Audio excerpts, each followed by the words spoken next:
So now see again, दो फिर से आपके बायनोमियल कोफिशिएंट के सीरीज के क्वेश्चंस हैं। पहला क्वेश्चन है C naught square plus C one square by 2 plus C two square by 3 plus dot dot dot C n square by n plus 1। अच्छा, इसके लिए एक सिंपल सा जो हम लोगों ने लास्ट टाइम फॉर्म देखा था, आपको याद हो, C naught square plus C one square plus C two square dot dot dot C n square 2n C n, ये हम लोग पहले वीडियो में देख चुके हैं, ठीक है। बट दिस इज डिफरेंट और वो डायरेक्ट किसी रिजल्ट से होगा नहीं। तो ऐसे रिजल्ट को लाने का तरीका क्या है, तो आप समझिए। देखिए तरीका ये है, you need to consider two binomial expansion here.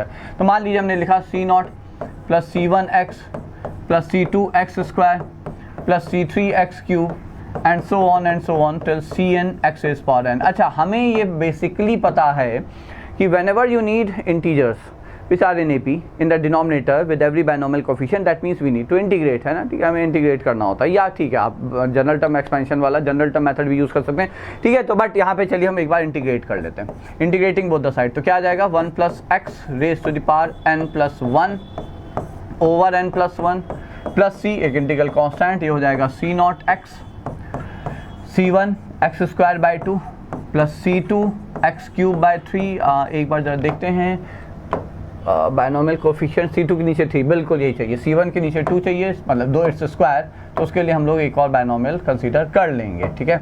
और ये हो जाएगा C3 x is power 4/4 and so on, this is Cn x is power n plus 1 over n plus 1, ये आ गया, ठीक है। अब चलिए पहले C निकालते हैं। C निकालने का तरीका यहाँ पे बिल्कुल सीधा सरल सुगम सुलभ है, करना कुछ नहीं है, put x is equal to 0।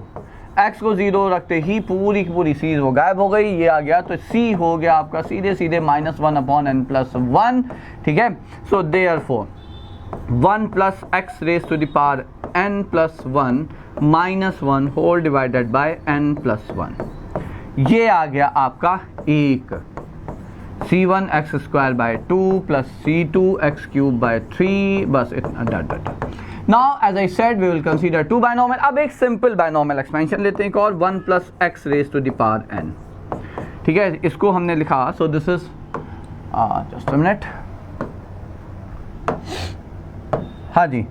तो हमें एक बार फिर से चेक करते हैं what we need, C naught square plus C one square. अच्छा, ये कभी भी आपको दो बायनोमियल टर्म्स के प्रोडक्ट का सम चाहिए, समझिएगा, ठीक है। The first thing we try to get is कि can we ensure that all the terms are the coefficient of same degree of x in the expansion। फिर से हम रिपीट कर रहे हैं, हम पहले ये देखते हैं कि क्या हम ये इंश्योर कर सकते हैं कि उस सीरीज के सारे जो टर्म हैं, जो दो बायनोमियल कोफिशिएंट का प्रोडक्ट वाले टर्म है, सारे टर्म सेम x की पावर का कोफिशिएंट हो।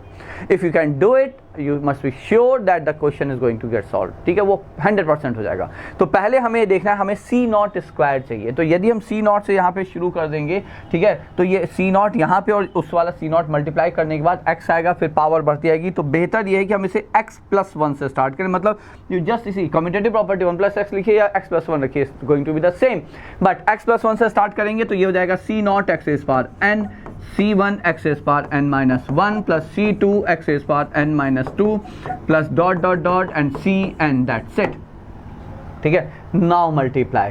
अब जरा इन दोनों को यदि हम मल्टीप्लाई करते हैं तो देखिए भाई, ये तो ठीक है, इसमें तो कोई समस्या ही नहीं है ना। बट RHS में जो हमें टर्म्स आएंगे, बहुत सारे टर्म आएंगे, तो now multiplying them what do we get, 1 plus x raise to the power 2n plus 1 minus 1 plus x raise to the power n upon n plus 1, ये तो ठीक।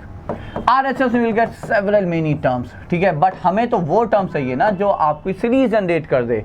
और वो टर्म्स कौन से हैं, वो टर्म वो हैं जैसे हम सी नॉट को जब इधर इसको इसके साथ मल्टीप्लाई किया, देखिए एक्स की पावर n प्लस 1, इसको इसके साथ मल्टीप्लाई किया एक्स की पावर n प्लस 1, इसको इसके साथ मल्टीप्लाई किया एक्स की power n plus 1। So that's what I said, if you can ensure that all the terms of the series are the coefficient are the coefficients of the same power of x, आपका question 100% होने वाला है, and that's what we got, ठीक है। तो x की power n plus 1 के terms यदि हम यहाँ फिर कलेक्ट करते हैं, x की पावर n प्लस 1 के terms, so you got the series c naught square c1 square by 2 plus c2 square by 3, that's what we get, we need to get, and plus again there will be several many other terms, doesn't matter।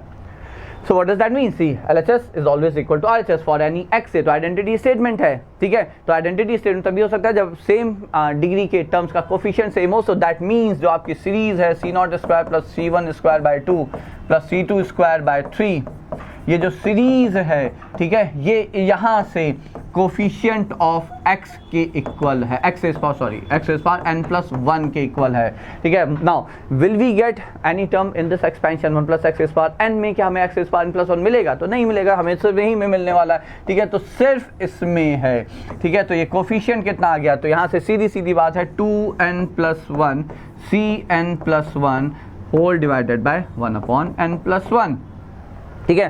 So that should be the answer here. So let's check it out.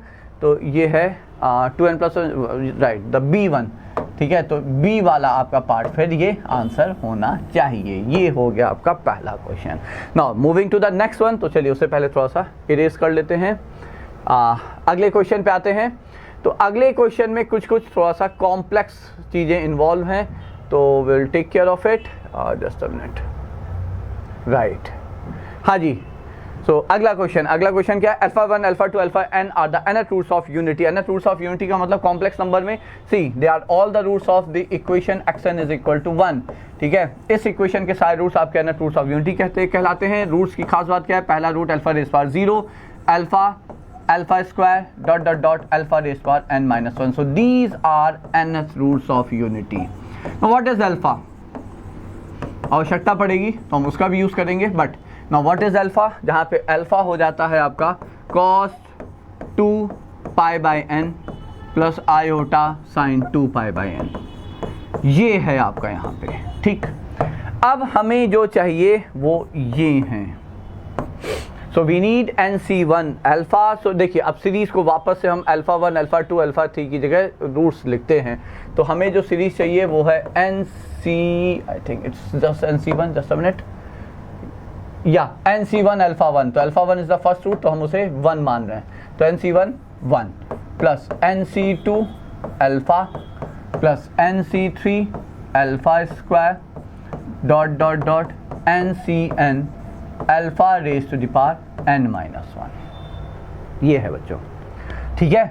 Now what, देखिए अब ये है तो direct series, मतलब यदि हम 1 plus alpha raise to the power n को लिखें तो क्या आएगा? NC0 plus NC1 alpha plus NC2 α² and dot NCn alpha raise to the power n।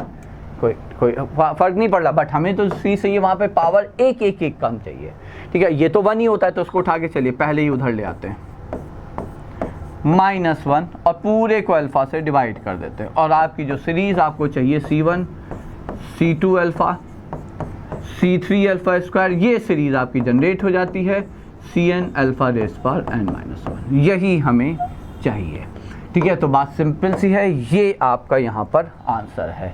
So 1 plus alpha raise power n-1 upon alpha, ठीक है। तो चलिए थोड़ा सा प्रयास कर लेते हैं। तो 1 plus cos 2π/n plus iota sine 2π/n whole raise to the power n-1 whole divided by alpha, which is cos 2π/n plus iota sine 2π/n।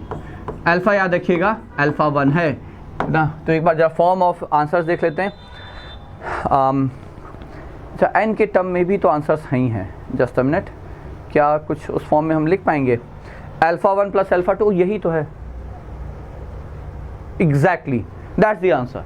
Why are we trying to, देखिए यही तो हुआ ना बच्चों, α1, अच्छा वो देख लिया, वरना तो जूझ जाते। α1 1 है, उसके अकॉर्डिंग है ना, पहला रूट 1 है, दूसरा रूट α2 अल्फा है, तो ये हो गया 1 plus alpha raise to the power 2n, it's 2n, it should be n, okay. So ये है, ठीक है, आई एम सॉरी, ये हो जाएगा है ना, 1 plus alpha raise to the power n-1 whole divided by alpha. तो अल्फा इसकी जगह ये हो गया, that's the answer, see is the answer, no need to further simplified, कोई डी मॉर्गन थ्योरम किसी की आवश्यकता नहीं, यहीं पे आपका आंसर है, ठीक है। सो दैट्स इट, ठीक है। So that was those were 2 questions from binomial series बच्चों।